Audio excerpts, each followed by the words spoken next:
Well, good morning. Or now that I'm moving down to Houston, Texas on Tuesday, should I say howdy or howdy? I'm not quite certain that will, go over too well with my strong Cleveland accent, but I'll work on it. Howdy. Yeah, I give up. Well, when I was told when writing a speech, one should always start out with honesty if you don't have a great opening line or if you're not famous. So, here's a truth to begin. My mother actually signed me up to speak today here on Youth Sunday. She initially didn't tell me until we were actually planning my graduation party, and she just so casually let it slip that in the next month or so I'd be, kind of, sort of speaking in church for this little thing, whatever. So if you hate everything that I say today, please know that I had absolutely nothing to do with it, and direct all comments to my lovely mother who's sitting there in orange looking beautiful and who is biting her nails because I politely refuse to let her proofreader edit anything I write. So that's why I'm here today.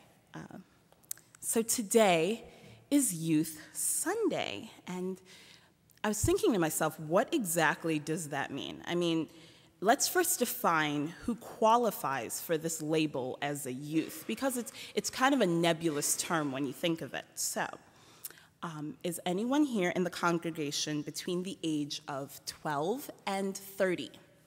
Anyone born between 1980 and 1988? Okay. First row, a couple in the back, awesome. And so I qualify. I'm currently 22. Whoop. Just turned 22 a couple weeks ago. So now, anyone here currently supporting emotionally or financially a youth from the age of 12 to 30? Anyone here in the congregation? That should be everyone's parents. Mom, right there. Okay, wonderful. Now that I know my audience, and my audience knows a bit about me, my words are for you. Take them or leave them, or confront me at coffee hour. Just let me get a brownie first. In my culture, we always address the elder members to be deferential. So, to the adults raising and supporting the interests of these youth, 12 to 30, first I'd like to say thank you. Thank you for putting up with our homework procrastination, our cheerleading practices that tended to run late, our expensive piano lessons, even when we didn't practice. I'm so sorry, Mom. This is Youth Sunday, and although youth and age divides us, the wonderful thing about this world and our lives is that, like Reverend Giuliano said, we've all been young ones, and no one in this room was born middle-aged. So that's a blessing. To the adults, your individual guidance has been priceless and positive.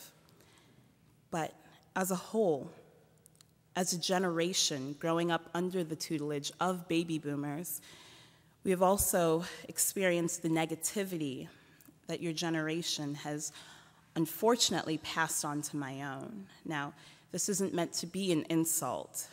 There are things that you might have to understand right off the bat. The socio-political wedges and issues of the previous generation, your generation, don't really have the same meaning for us, my generation. All of the isms that have tended to divide us, especially these past 10 years, socialism and communism and all of that stuff, don't cause the same schisms as they did in yesteryear. Not for my generation. What concerns us are wars and worldwide famine and the degradation of God's earth and our financial system. These are a couple things that we, the 12 to 30, we have to deal with. The resolution of these issues will be the legacy of my generation.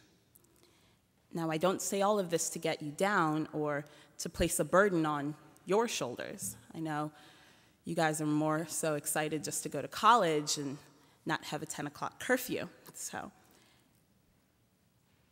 as youth, we have been given this extraordinary opportunity to be and become exceptional members of our own society. We have challenges to solve and a world to heal. Our youth and our ability to choose are our two greatest assets. While writing, I realized that youth by itself isn't a virtue. One must have the ability to choose one's own destination. So I say to the youth, the Bailey girls, Antonio, Kaylee, Emily in the back, Abraham, Doug, Sean, Michael Buren, all of us that are graduating and moving on to new phases in our lives, we have the power to change what we don't like through our civic duties, through voting and serving on city council and such. But I'm telling you, the youth, that that is not enough. I won't give you a pass for that. You have to do. You have to do. Mohandas Gandhi, one of my personal heroes, wisely stated, you have to be the change you want to see in the world. Praise God. Think about it. I get chills every single time I hear that. Be the change you want to see in the world. It is so simple, yet so brilliant. Gandhi charged us, the youth, the change makers, the movers and shakers of society, with a message so pure that it had to be divinely inspired.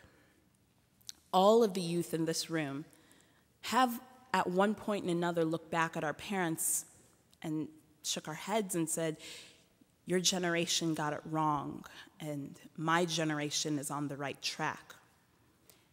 Well, if these words are true, I challenge you, the youth of Old Stone Church, here in Public Square, in the wonderful and beautiful state of Ohio that I call my home, the youth of Old Stone Church, that if you are so certain that your parents got it wrong, you have the right and the ability to make each wrong, each injustice in our beautiful world right again. I believe it with my entire heart and all of my energy, and I'm so sorry if my voice is shaking, but that's how much I believe in you all. I really do. If we as youth are perceptive enough to notice that things in our world are going wrong and people and leaders are going haywire, we are also perceptive enough to find the solution and do something about it.